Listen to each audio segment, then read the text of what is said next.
हम सभी लोग अपने बचपन में कार्टून के बहुत बड़े दीवाने रहे हैं और उन्हीं में से कुछ जाने पहचाने कार्टून का नाम है डोरेमोन, जो हम बचपन में ही नहीं बल्कि आज भी पसंद करते हैं। और इन कैरेक्टर्स के नाम हमें इतनी अच्छी तरह याद है कि मानो ये कोई कार्टून नहीं बल्कि हमारे दोस्त हैं। डोरेमोन आज भी कुछ लोगों के दिलों पर राज करता है और इसे हम शायद कभी भुला भी नहीं पाएंगे।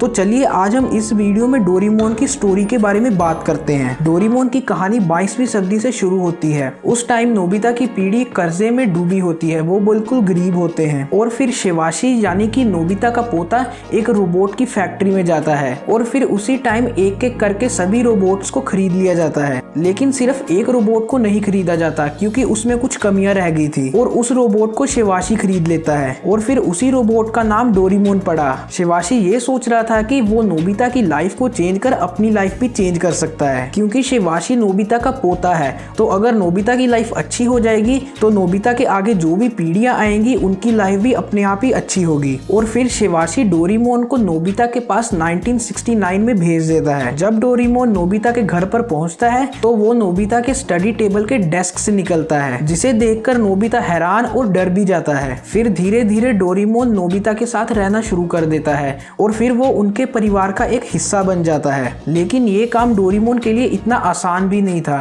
क्योंकि नोबिता एक कमजोर बच्चा था। वो बिल्कुल आलसी था, उसका पढ़ाई और किसी भी और काम में बिल्कुल भी मन नहीं लगता था। और डोरेमोन भी खुद एक अच्छा रोबोट नहीं था। जब डोरेमोन को बनाया गया था तब उसको इसीलिए नहीं खरीदा गया था क्योंकि वो बाकी रोबोट्स के मुताबिक ज्यादा गलतियां करता है। लेकिन इसके बावजूद भी डोरेमोन हमेशा नोबिता की मदद करने की पूरी कोशिश करता है और ऐसे ही वो नोबिता का अच्छा दोस्त भी बन गया। और डोरेमोन कहीं ना कहीं नोबिता की लाइफ को बदलने में सफल भी हो गया था। डोरेमोन के आने के बाद नोबिता की लाइफ बिल्कुल ही चेंज हो गई, मानो जैसे किसी को अलादीन का चिराग हाथ लग गया हो। अगर डोरेमोन नोबिता की जिंदगी में नहीं आता तो नोबिता की शादी जियान की बहन यानी कि जैको से होनी थी। लेकिन डोरेमोन के आने के बाद अब भविष्य में उसकी शादी शिजुका से होगी। डोरेमोन के आने के बाद नोबिता की फैमिली अब गरीब नहीं रही, जिसकी वजह से शिवाशी ने एक और रोबोट को खरीद लिया जिसको उसने डोरेमी नाम दिया, जिसको हम डोरेमोन की बहन भी बोलते हैं। और डोरेमोन को 3 सितंबर 2112 में यानी कि फ्यूचर में बनाया गया था।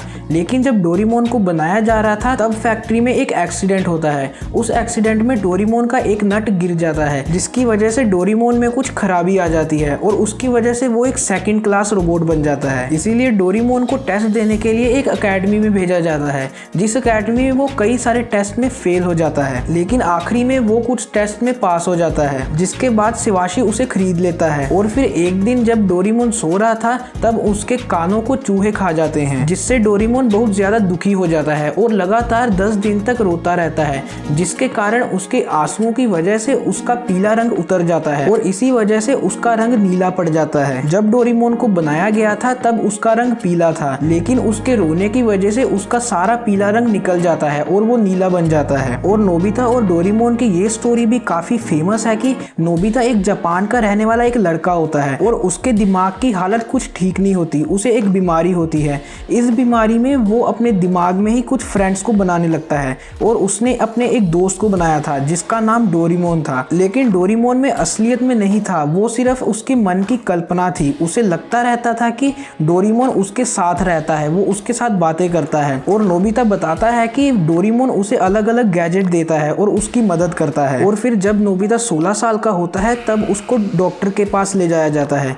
तब डॉक्टर उसे बताते हैं कि डोरेमोन असलियत में नहीं है, वो सिर्फ उसके मन की कल्पना है। ये बात सुनकर नोबिता सदमे में आ जाता है। वो काफी दिनों तक रोता रहता है, उसे यकीन नहीं हो रहा था कि ये मेरे मन की कल्पना है। और ये बात नोबिता के दिल को छू जाती है और फिर वो कुछ दिनों के बाद आत्महत्या कर लेता है। अभी ये जो स्टोरी मैंने आपको बताई है ये बिल्कुल गलत है। जी हाँ, आपने बिल्कुल सही सुना, ये स्टोरी बिल्कुल गलत है। ये दरअसल एक फेक स्टोरी है जिसे लोगों ने अपनी तरफ से बनाकर ऐसे ही यूट्यूब पर डाल दिया है। और फुजिको फुजियो जो डोरेमोन कार्टून के राइटर है, यानी कि इन्होंने डोरेमोन के कार्टून को बनाया है, इन्होंने ऐसा बिल्कुल भी नहीं कहा है कि नोबिता नाम का लड़का जिंदा है और उसकी बीमारी को देखकर हमने इस कार्टून को बनाया है। ये उन्होंने बिल्कुल भी नहीं कहा। और इस बात से ये साबित साबित होता है कि जो नोबिता की बीमारी की कहानी है वो बिल्कुल झूठी है। और अभी तक मैंने आपको डोरेमोन की कहानी के बारे में इतनी बातें बता ही दी हैं, तो मैं आपको डोरेमोन के फाइनल एपिसोड के बारे में भी बता देता हूँ। जी हाँ, डोरेमोन का फाइनल एपिसोड आ चुका है। लेकिन आप सोचोगे कि डोरेमोन का लास्ट एपिसोड कब आया, वो तो अभी तक टीवी पर लगातार चल रहा है। दरअसल होता ऐसा है कि जब कोई कार्टून टीवी पर आता है तो उसके टीवी पर आने से पहले उसका एक कॉमिक वर्जन निकलता है। तो डोरेमोन का कॉमिक वर्जन पहले से ही निकला हुआ है, और जैसे जैसे डोरेमोन की कॉमिक्स फेमस होने लगी वैसे वैसे डोरेमोन का एक कार्टून एनिमेशन भी बना दिया गया और उसे टीवी पर दिखाना शुरू कर दिया गया। डोरेमोन के फाइनल एपिसोड में होता यह है कि नोबिता हर बार की तरह घर पर आता है और डोरेमोन को बोलता है कि डोरेमोन, जियान और सुनियो ने मुझे आज फिर से तंग किया, मुझे कोई एक गैजेट दो जिससे मैं उन्हें सबक सिखा सकूं। डोरेमोन उसकी बातों का जवाब नहीं देता। नोबिता डोरेमोन के पास जाता है और डोरेमोन को हिलाने लगता है और फिर डोरेमोन सामने की तरफ गिर जाता है। नोबिता ये देखकर बिल्कुल घबरा जाता है। उसके बाद वो डोरेमी को कॉल करता है और फिर डोरेमी बताती है कि डोरेमोन की बैटरी डेड हो गई है।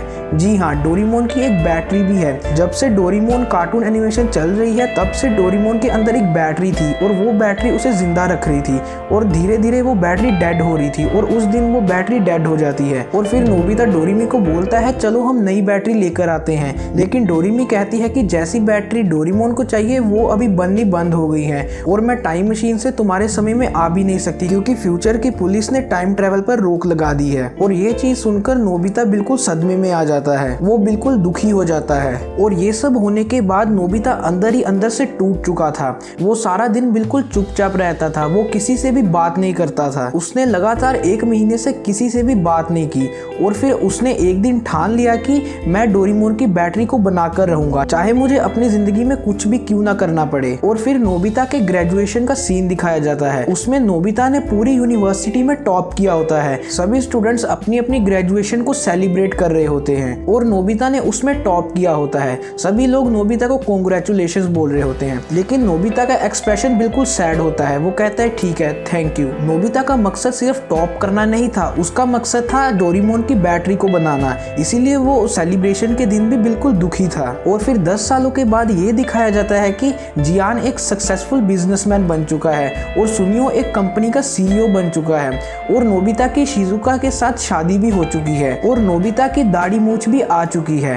और फिर नोबिता जियान और सुनियो को अपने प्लान के बारे में बताता है, डोरेमोन की बैटरी के बारे में बताता है। वो कहता है कि मैं 10 सालों से डोरेमोन की बैटरी पर रिसर्च कर रहा हूँ। और फिर कुछ दिनों के बाद जब नोबिता डोरेमोन की बैटरी बना रहा होता है तब वो जोर से चिल्लाता है और कहता है आई हैव डन इट, मैंने कर दिखाया। मतलब कि उसने बैटरी को बना लिया था।